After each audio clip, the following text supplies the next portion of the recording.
Welcome back. Welcome back. This is Gift of Gab, Jarvis, That is. and we got some. Why do we say our names like we were like I at don't school know. taking roles? I don't know.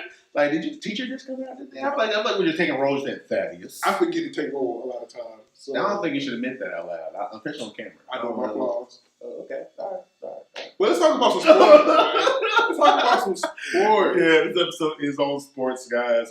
Man, I ain't gonna lie, bro. Like, I know last episode we hit on new norms, but with this one, sports really changed up, bro. Like that, we went months without sports, legit months without sports. Yeah. But one good thing is, and I'm happy you had when we were talking about the episodes. I'm happy something that you had brought up was the fact of not only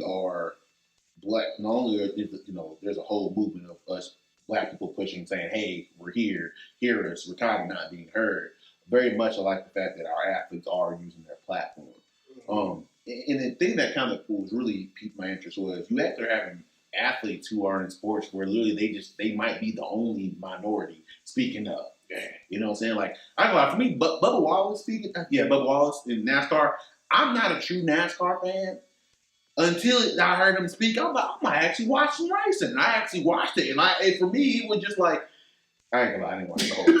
I didn't watch the whole thing. I did. I tried. I really did try to watch the whole thing. Bro, you was really about to sit here and tell me you watched the whole thing. I know.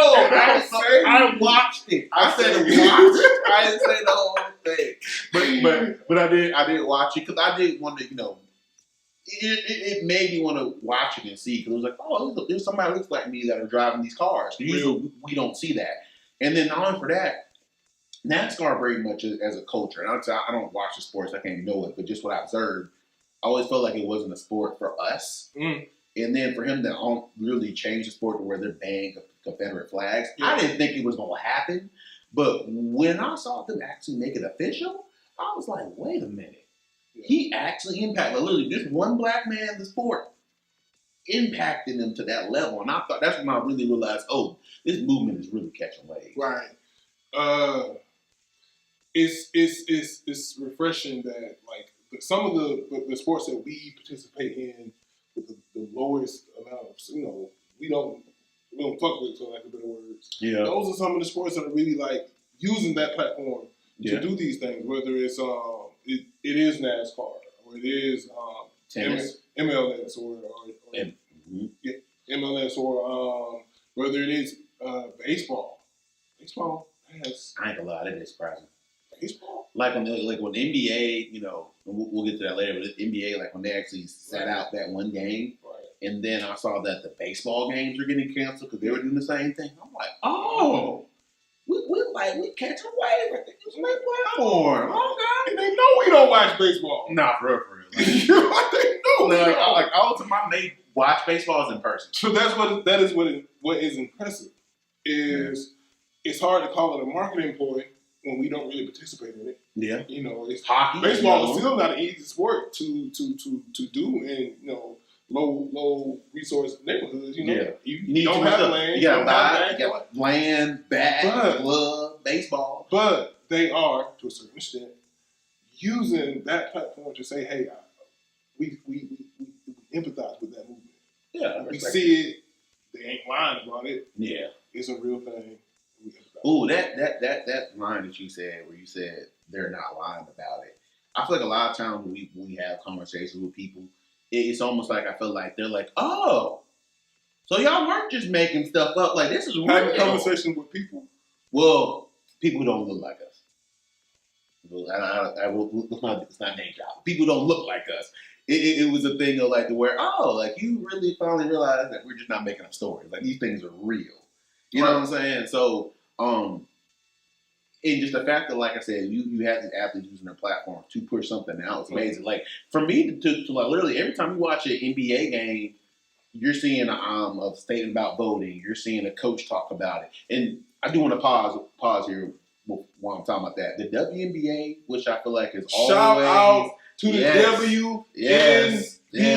WNBA. Shout out, black women. Thank you. But they've always been organized. They've always been on one accord. And heck, they've had athletes. Like, I remember Maya Moore stopped playing for a while. They've had like athletes literally who have stopped playing to make an impact in society somehow. And for them, and let's be honest, I can't say I do the exact figures, but they make way less than NBA players. So for me, for them to make that sacrifice means more. Literally, you're not making a line in your livelihood legit is changing. In your livelihood, the margin of error is super thin. Yes, right. Or like NBA player, they're making millions. So I have to take a little bit of L missing out on it because, bro, you can survive with $1 million, bro. Yeah. I don't care what you might change lifestyle. Yeah, that's real. And, but let me say something. So I said something that I want to make sure people are very clear on how I feel about this. Yeah. I know that there are a lot of the majority that sees the movement, they know that it is real, they support it, this, that, and the third. They come, it wasn't for you about when I said, who are you talking to, and they don't believe what we're telling them. It wasn't for you. Some of your cousins, though, they need to hear the message. Some of your cousins and your older family members definitely need to hear the message. Yeah, need to hear the message. Definitely need to hear the message. So it comes from a good place. Now, let's talk about some fun stuff. Now, shout out to the brothers over on the other side of the court in the NBA. You know, thank you for the entertainment. You know what? You know what's weird for me for the NBA? You know how much I dislike LeBron James, but because he has on a Lakers jersey, you know how much I love the Lakers. I have to cheer for him now. And I legit the other night, there you go, Bron. I was like, oh my god. I was like, oh my God, did I just say that? Like, everybody who knows me knows that's a lot for me to say that. I still will not give him the number 1 seed. I will not do that. But I ain't gonna lie, bro. He got me hyped this season. We might bring a ring home, bro. Listen. I'm not of the train that LeBron is the greatest player of all time. Yeah, you know. I've never hated LeBron though. And if you got to put that much effort into convincing yourself that he is not the greatest player of all time, that you hate him, maybe he is the greatest player of all time. And I would say that's probably a conversation for another episode. That's an episode right there in itself. But it's just for me, the way of the dominance. Okay. I mean, during this quarantine time, we got to see The Last Dance. That was a very big thing. Yeah. And for me, it was just like the dominance that Jordan had. Like, they're 6 for 6. Never saw Game 7. That is a level of dominance that LeBron has not shown. All right. Okay, that's cool. I give you that. I can argue against that. So whatever. That's an episode of itself. We're going to deep dive. We need a little deep dive in there. That'd be the whole episode right there. We can have a whole episode on the irrational hate of LeBron James. Oh, okay. So... But that was like the bubble concept, though. Like, them actually being in the bubble, I do appreciate them for making that sacrifice. It's literally sacrificing to give us entertainment. That's just really what it is.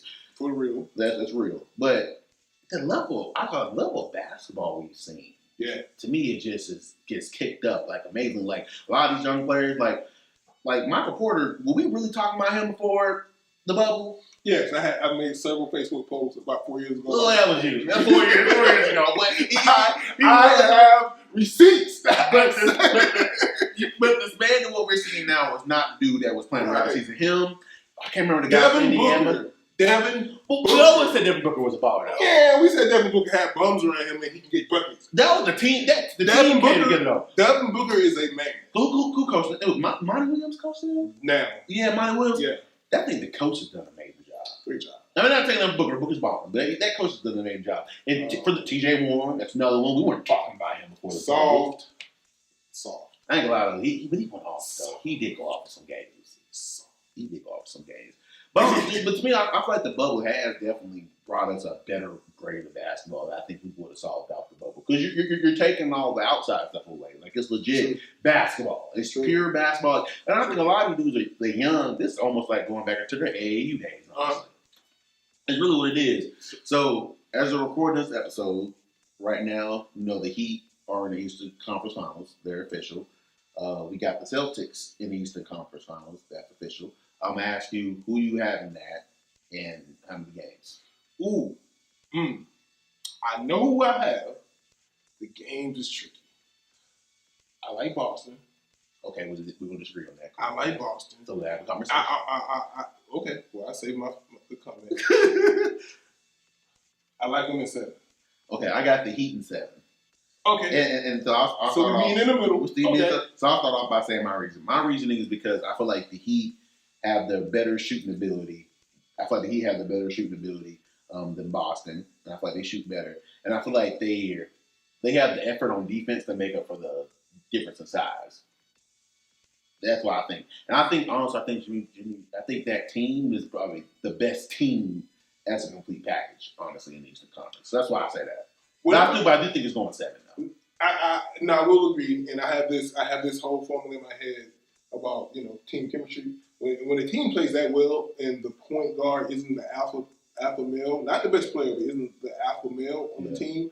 Usually, that's because you can have either a very good coach, and they do, or B, just a very good team, and they are. Yeah. So I do like that about the Miami Heat. That bully ball shit is only going to get them so far. You got at a certain point, you got to match athlete to athlete. Okay. Now, when you go in and start lining up what that going to look like, and you have, I give you that, and you got Tyler Hero and Duncan Robinson guarding possibly a Jason Tatum or Jaylen Brown. They putting Butler on tandem. If they smart, I'm putting Butler. Okay, but look at the other mismatches. No, what you gonna do in other places? I get you. You feel me? I get you. So, we both agree 7 games. Right, 7 games. Yes. I like Boston. And it doesn't matter because whoever goes to the final is going to get swept. Yeah. Let's go to the West. Okay. Let's go to the West Coast. So you got, let's be real. It's over. It's over. Lakers Rockets is over. Daniel House Jr., wherever you are. I mean, then the Clippers got Lemon Pepper Lou, though. So, I mean, you got Lemon Pepper Lou on the other side. But we'll go to that. Well, so you say I understand Lemon Pepper Lou. I don't get House. So we both say both LA teams are gonna make it. I'm assuming. Even Denver has. I will give Denver this credit. They I don't think they're gonna win, but I'll give them their credit. I will give them their credit and respect. Yeah. But we say both LA teams. I say the Lakers in 7. You agree or disagree? Over who? Or the Clippers? No. You mean the Clippers? No. You want the Clippers? What do you got there? I want to say Lakers in 5. I'm gonna say Lakers in 6. Okay. All right. We'll go say Lakers. Ain't much really debate. We'll go Lakers. I think the Clippers aren't as good as we thought they were. I think it's going to be very entertaining. I think that team is very deep, but I think what's going to be the problem is chemistry, and I think we're getting our chemistry back going. So I think when I saw Caruso hitting them threes, I'm we get our chemistry back going. Like we be flowing. But I think we're good. We'll go set Lakers. So college football. I mean, by the tape of this video, they're just getting back started. Today, literally today. The first Saturday. Yeah, first Saturday. It's getting back started. It's gonna be entertaining. I just wonder. There's a couple players that played that I didn't agree with playing. Like if I'm Trevor Lawrence, I don't know if I would play. Like why for what? That's real. You know what I'm saying? I'm just being real. Like in this situation, if I had a son, and of course, at that age, my son is gonna make his own decisions. It's his choice. But if I could give him my 2 cents, if I had a son and he was at that level, if Scouts had you at a first round pick, son, why are you playing? Could you get sick? Your lungs, something that affects your lungs, you might not be able to play. It just to me, it's like why risk it at this point? If you compile enough tape where they're saying, "Oh, he's a first round pick," you're gonna be a first round pick regardless. Yeah, I get it, but I mean, you and I have both been in locker rooms. Yeah, and for 95% of players in the locker room, I would venture to say that is a often shared mind thought, opinion, thought, or whatever you want to call that shit. We all agree. Yeah. If I am guaranteed $1 million, I won't even ever say the university's name. You feel me? Like I don't know. I don't know who the fuck them folks are.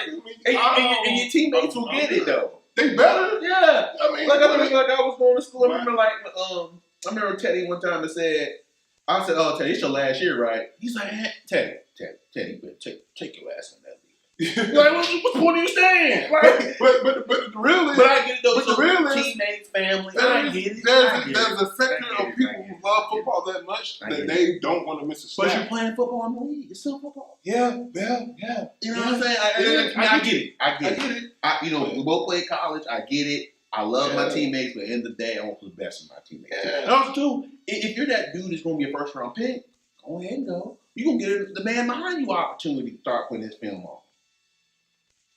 You know what I'm saying? I agree with that. You already established. Absolutely. Let's do established. You know don't what be I'm that saying? guy. Dude. So it's sad for college football. I don't want to really talk about there being a college football playoff because I think it's devalued with there not being a Big Ten or a Pac-12, not Pac, yeah, Big Ten or Pac-12. I think is the value because you don't have two of the Power Five I'm conferences. gonna say this: if it's Game 7 and it's the Cleveland Cavaliers when it was LeBron and nobody else, yeah, and I am whoever the hell it was that beat them, the Spurs. yeah. If I'm Tim Duncan and I go out on the court and LeBron ain't there, I don't give a damn. I want my ring. You Okay, feel me? okay. I don't care about So none of that. who you got there? Who you got there? Who I have in the this year? I want Georgia to win so bad, and I'm so ready to have my heart broken this year, but I'm going to go Alabama. Alabama? Yeah. Trevor Lawrence at quarterback. I got Trevor Lawrence. I got Clemson. The boy ain't throwing to nobody, bro. They ain't got no receivers. Trevor Lawrence. I believe. I have that faith in him. I would love to say Georgia, but I think that the quarterback week, the transfer, I think he's sitting out season, man. Yeah, I would have said Georgia if he wasn't sitting out. But to me, if I'm sitting out, I think it's not. I don't know. As an avid Georgia fan, I would DeJuan Mathis. That's my answer to that. But I will say this.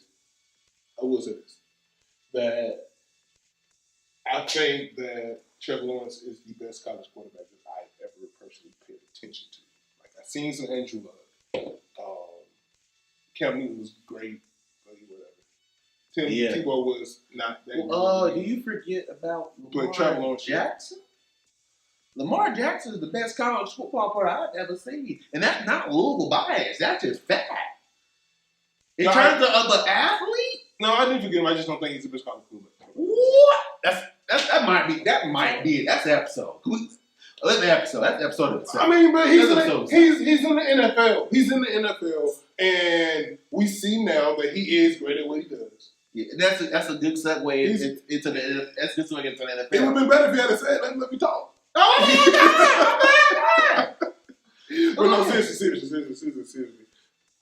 We would be remiss if we didn't say this. I don't know how much time we have left, but I will say this. I do think that Deshaun Watson will end up winning the MVP. It's more of a wish or a hope, but whatever. I'm going wrong with it. I don't know, man. That first, as a tape in this video, the first game just came out. The Chiefs look scary. They have a legit run game now. They do, but I don't think anybody else will be able to do that to the Texas offense.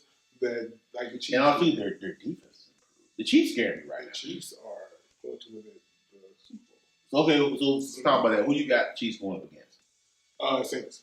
The Saints? I know we talked about this earlier. I'm a Falcons fan. I want to say the Falcons. I don't know. To be honest.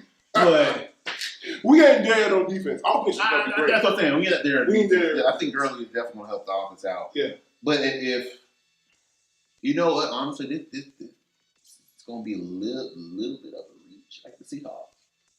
And the reason why I say the Seahawks will have Russell Wilson, he deserves his MVP. That is my quarterback. I'm a Falcons fan. It's not my quarterback, but he deserves his MVP. I mean, he represents for the short people. I understand. You know what I'm saying? Hey, Clyde, you too. Hey, I saw Clyde running. Hey, short back game. Short back game. But okay. So it's a bull pick. So you have Chiefs beating the Saints. Yeah. I got the Chiefs beating the Seahawks. I would love the NFC to win, but it's not realistic. One last thing. So you said your MVP pick is who? You said Deshaun? Okay. My MVP pick is Russ. Let me ask you a question. Who's your dark horse for the season? We'll close out the episode. Who's your dark horse? Who's going to be that one player that you think is going to either have a bounce back year or is going to be that player that nobody's thinking of? Player or team? I can do both. Let's do both. Let's do player and team. Let's do both. Team. Do team. The Pittsburgh, Pennsylvania Steelers. Is that out of nowhere though? I mean, we think with them being Big Ben. True that. They give that standards. Okay, give me a player. Now that's a little bit more tricky because I think a lot of people are going to have a bounce back here. But if he can stay healthy, Deshaun Jackson. Ooh, I see that. They really ain't real responsible. They have the speed. Well, that Rager. Yeah, Rager might be his replacement. He's a rookie. I don't trust rookie wide receivers. Okay. So you say that. So my dark horse team, we talked about this earlier, Cardinals. I think with the adding of D Hop. I think that will make Murray a better quarterback automatically. I think with Larry Fitz, I think that's going to make D Hop a better receiver. Honestly, just from having that veteran there. So I think that's my dark horse team, and I think for my dark horse player, honestly, you're gonna be really surprised when I say this because we've had debates about these guys. Cam, I think Cam will have a good year. I think he have a good year. I don't think it's bounce back worthy. But I'm with you. That was a good year. So, guys, appreciate y'all turning in on this episode. I do want to make a notion of something. I know you see our board here, black is black. We really want to make a statement of, especially with this episode being about sports, is in the day, I feel like a lot of times, I want to speak about the time we saw the first game of Unity where they booed Unity, bro. They booed Unity. They booed Unity. And I'm gonna let you have this because I know this is very dear to your heart, but I want to say this: it was never about the flag. No. It was never about the flag. And that was a prime example of how we know it's not the flag. It's never about people being offended because black people are being offensive. It was never about any of that shit. It was always about racism. But you can continue. You took the stage from me. No, you're saying I ain't complaining. But Ryan Clark actually said it best. Ryan Clark said it was never about the flag. The problem was you're doing things for black people. You had a very good point. I don't want you to forget about black athletes. Oh yes, thank you. In the day when these athletes aren't on the field, they're on the court, they're not in the car for NASCAR. In the day, they're black men and black women. So that's why we made the statement today of black is being black. At the end of the day, no matter what jersey you may wear, no matter what hat you may have on in the day, they're black. So understand that they're making these statements and they're doing these things because they want to be seen, they want to be heard as black people. Other than that, appreciate y'all turning in. See you next time. Because really what you said ultimately was, what does relinquish mean to you? So like, what does that even mean to you in the first place? And what you want to convey in our show? So like relinquish, when I hear that and I think about what you guys have created and what it is to me. So a lot of times when we hear the term or we feel the analogy of like somebody being shackled or held down to whatever circumstance is holding them down, we think about the cuffs actually being an exterior force that's right around your wrist. Sometimes you are holding on to those things. Yeah. And then when you relinquish it, let it go, you're free, right? So, but that is a process within itself. You creating your own freedom, ultimately. You creating your own freedom. The freedom is there. You feel me? Like there's always going to be outside forces that influence you to behave as if you were entrapped. That ain't necessarily it. You feel me? So like when I hear relinquish, you're letting go of things that are holding you down from being free. Like literally Erykah Badu bag lady, like let the bags go so you can fly. So that's what I hear when I hear relinquish. That's real, bro. I mean, that's ultimately what relinquish what we try to convey. I mean, ultimately, we're trying to let people know, like, your freedom is really your own. The freedom is there for you to obtain. The freedom is there for you to get it, but you have to let go so you can be free and fly away. So, I mean, really, just what you said, man. Absolutely. So even when I think about what it is that we are in the journey of where we're trying to create, and this is a show, and it's so many. Let's not get beside ourselves and say that we're groundbreaking and we're doing something new. It's men talking about issues from a man's perspective. At the end of the day, that's what it is, right? Yeah. But what I want people to know is that what I hope is different, or what we're even. I hope this isn't different, but I hope what is the message, what you get from us is, well, what we're saying isn't fact, and it may not be fact. No, it's not fact. Yeah, it can be based on facts, but it ain't fact. We're not getting bullshit, and it isn't the truth. Right? This is our truth. This is what we feel to be true. This is what we think is, what is relevant. This is our moral scope. Mm-hmm. At the end of the day, you have to trust your own truth. You have to believe, you have to find what it is that you believe. And you have to live by that code. And hopefully that coincides with everybody else. And you're just doing your part to make this world a better place. See, this is why you were one of the first people to take pictures of. You explained it perfectly.